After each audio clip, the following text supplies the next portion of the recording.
Hello friends, स्वागत है आप सभी का एक बार फिर से हमारे यूट्यूब चैनल पढ़ाई विद पीके में। दोस्तों, इस वीडियो में हम लोग पढ़ने जा रहे हैं ज्ञान सेतु सुबोध के विज्ञान भाग को।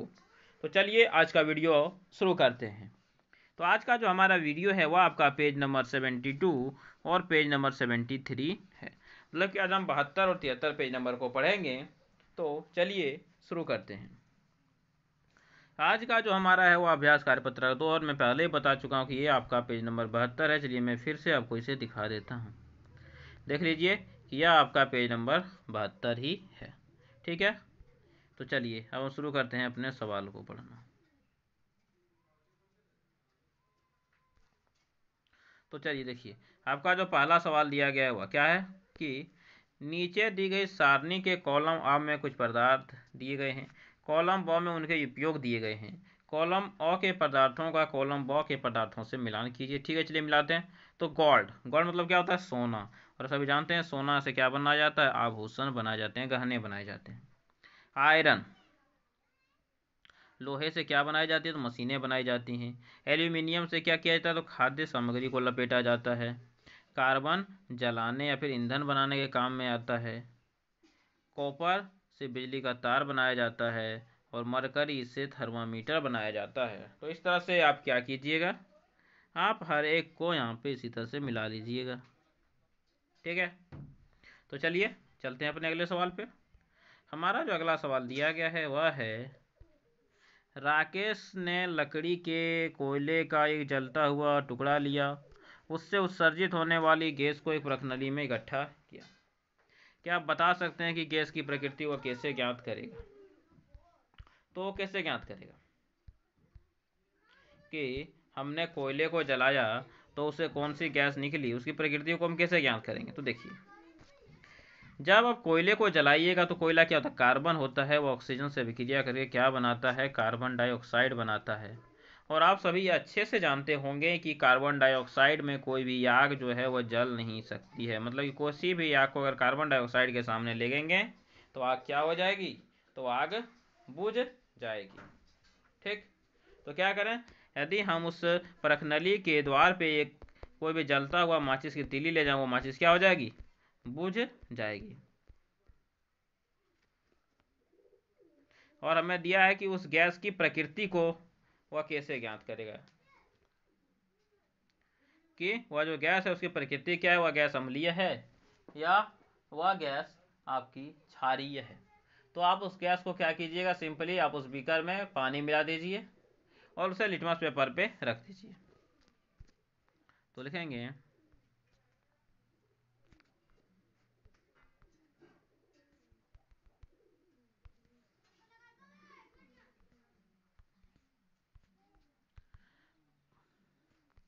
प्रखनली को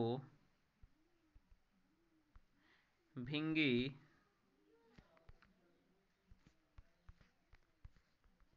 लिटमस पेपर पर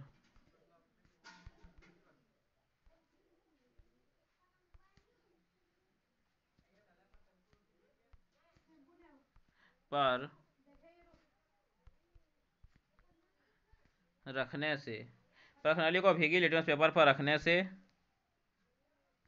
गैस की प्रकृति पता चल जाएगी।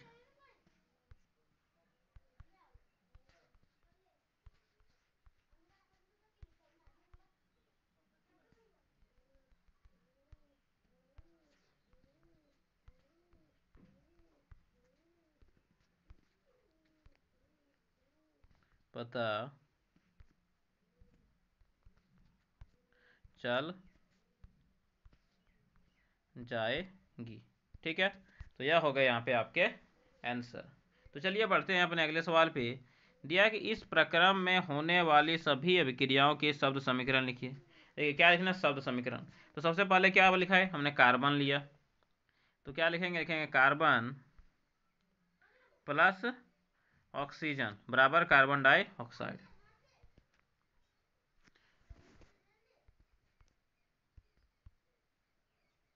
कार्बन प्लस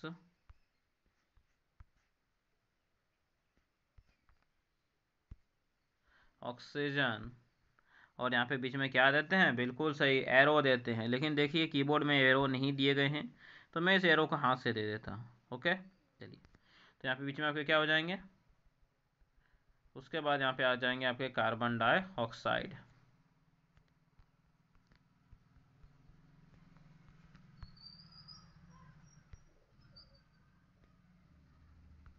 कार्बन डाइऑक्साइड, तो ये हो गए। और बीच में आपके क्या रहेंगे यहाँ पे, तो बिल्कुल सही, बीच में यहाँ पे आपके पास एक एरो दिए हुए रहेंगे। इस तरह से लिखना है। ये हो गया आपके कार्बन डाइऑक्साइड। ठीक है, तो चलिए आगे बढ़ते हैं अपने अगले सवाल पे। हमारा अगला सवाल है आपका सवाल नंबर 3, आपके स्क्रीन पे दिख रहा है। चलिए पढ़िए। दिया गया है, सीमा के घर पर सफाई के दौरान तांबे के पुराने बर्तन माँ को दिखाकर पूछा कि इसमें हल्का सा हरा रंग है। आपके अनुसार यह इस प्रश्न का क्या उत्तर हो सकता है, कारण सहित लिखिए। तो क्या लिखेंगे, यह जो रंग है वह किसके कारण है, तो कॉपर ऑक्साइड के कारण है। चलिए लिखते हैं,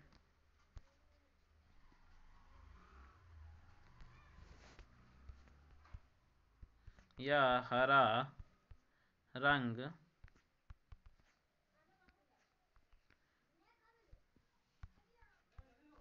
कॉपर ऑक्साइड के कारण है, जो कॉपर में जंग लग जाने के कारण हुआ है। देखिए, यदि लोहे में जंग उसका रंग भूरा हो जाता है और यदि कॉपर में रहता है उसका रंग हरा हो जाता है। चलिए आगे बढ़ते हैं अपने अगले सवाल पे। सोडियम एवं पोटेशियम को मिट्टी के तेल में क्यों रखा जाता है, क्यों, क्योंकि वह स्वतंत्र ऑक्सीजन से, वायुमंडलीय ऑक्सीजन से अभिक्रिया कर जलने लगता है। तो लिखेंगे, क्योंकि ये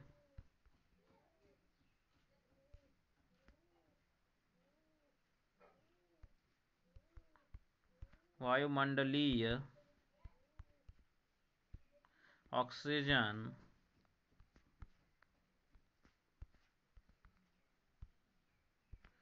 से अभिक्रिया कर जलने लगता है। तो ये होगा इसके आंसर। तो चलिए आगे का सवाल देखे जाएं।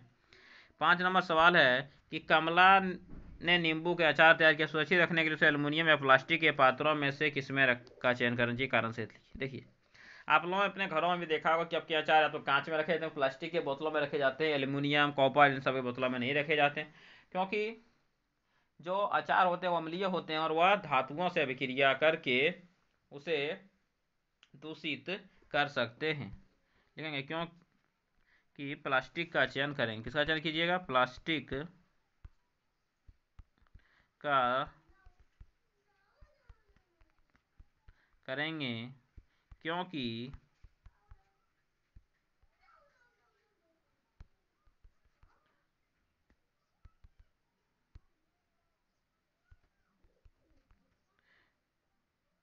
अचार जो होता है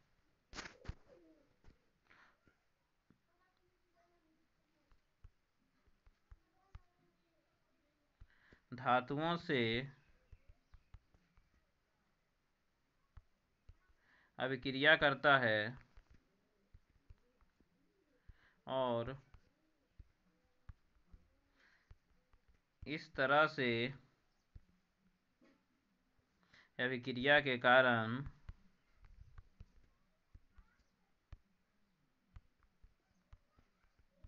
जो अभिक्रिया होती है उस अभिक्रिया के कारण अचार खराब हो सकता है।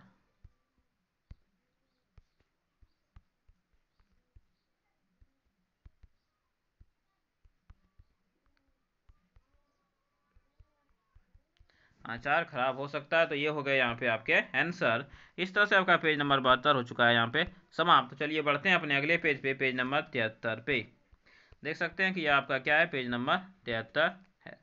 ठीक है, तो चलिए शुरू करते हैं इसके सवाल को। तो जो सवाल दिया गया, यह धातु का वह गुण जिससे उन्हें पीट कर पटली में बदलते हैं उसे क्या कहते हैं, उसे आघातवर्धनीयता कहते हैं। इस तरह से आपका सही आंसर ब हो जाएगा। अगला जो हमें दिया गया वो इस प्रकार है कि आयरन ऑक्सीजन वह जल से क्रिया करके क्या बनाता है, कि जो आयरन जो है ऑक्सीजन और जल से क्रिया के क्या बनाता है। दिया है फेरस हाइड्रोक्साइड, देखिए फेरस हाइड्रोक्साइड नहीं, फेरिक ऑक्साइड बनाता है, फेरिक ऑक्साइड बनाता है। लेकिन चूंकि ऑप्शन में यही एक दिया हुआ है इसलिए इसी को हमें सही करना पड़ेगा। लेकिन ये क्या होता है, फेरिक ऑक्साइड होता है। अगला दिया CuSO4 प्लस Zn, तो ये क्या उसमें बनाता है, ZnSO4। तो इस तरह से इसका जो सही जवाब होगा वो आपका ऑप्शन नंबर अ हो जाएगा। तो चलिए आगे बढ़ते हैं। दिया अधातु जिसका बैंगनी रंग विलियन घावों पर लगाया जाता है उसे क्या कहते हैं, वो क्या होता है, हमारा आयोडीन होता है। तो इस तरह से इसका जो सही आंसर है वो आपको हो जाएगा 100। जब भी आप हॉस्पिटल गए होंगे तो अगर आपका कटे हुए तो देखिएगा आप एक नीला रंग का विलियन रहता है जो आपको लगाया जाता है, तो क्या होता है, वो आयोडीन का होता है। दिया है धातु जिसकी अधिक क्रियाशीलता के कारण मिट्टी के तेल में रखा जाता है वह क्या है, सोडियम और पोटेशियम। लेकिन सबसे अधिक कौन है, तो सोडियम है, इसलिए इसका आंसर हो जाएगा ऑप्शन नंबर अ। चलिए उसके आगे देखते हैं। दिया है डैश और डैश धातुओं के भौतिक गुण है, कौन कौन, आघातवर्धनीयता और तन्यता या फिर चालकता। चलिए आघातवर्धनीयता ही लिखते हैं।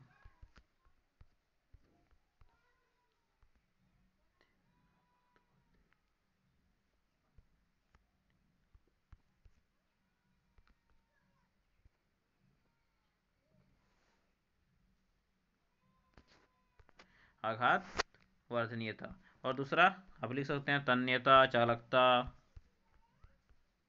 चलिए तन्यता। अब चलिए इसके अगले सवाल को देखते हैं। इसका अगला सवाल क्या है,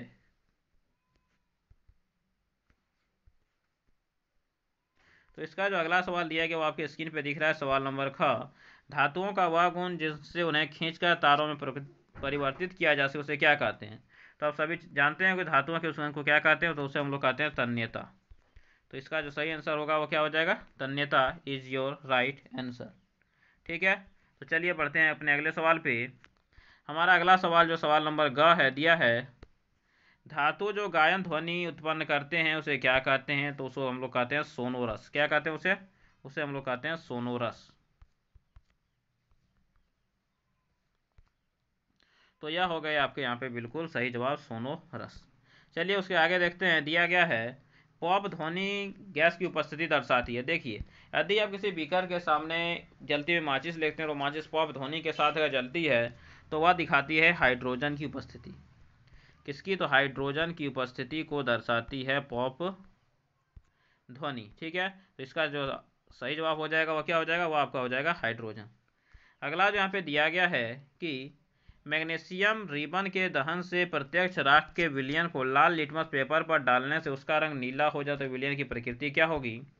तो देखिए लाल को यदि कोई नीला करता है लिटमस पत्र, तो आप सभी जानते हैं कि लाल लिटमस पत्र को जो यदि जो नीला करता है वह क्या होता है, तो वह क्षारकीय होता है, क्षारकीय। तो यहाँ पे इसका आंसर क्या हो जाएगा, तो बिल्कुल सही, इसका आंसर यहाँ पे हो जाएगा आपका क्षारकीय।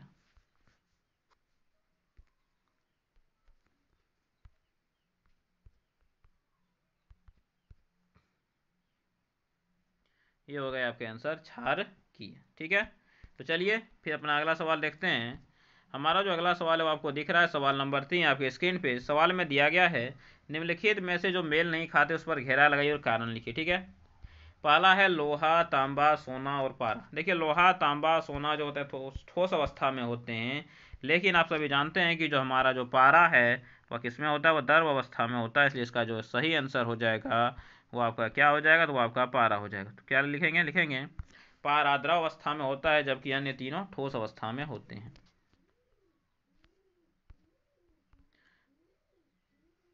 पारा द्रव अवस्था में होता है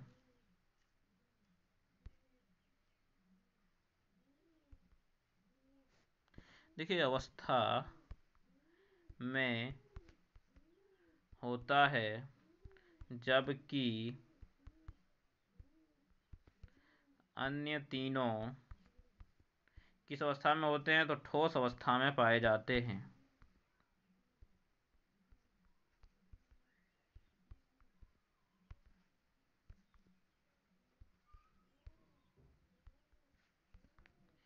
में पाए जाते हैं।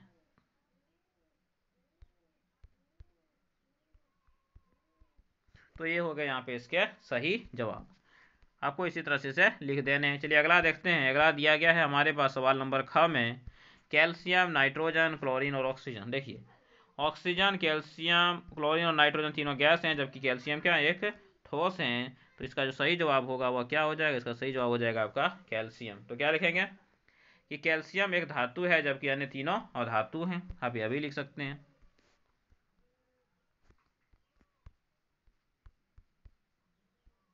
कैल्शियम एक धातु है, जबकि अन्य तीनों अधातु हैं।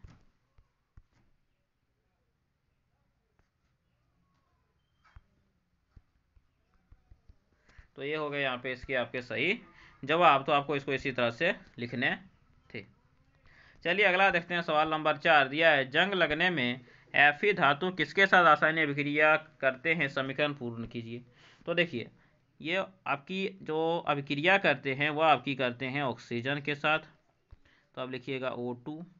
और यह अभिक्रिया करते हैं जल के साथ H2O के साथ। और अभिक्रिया करके जो बनाते हैं वह बनाते हैं Fe2O3। अभिक्रिया करके जो बनाते हैं वो क्या बनाते हैं?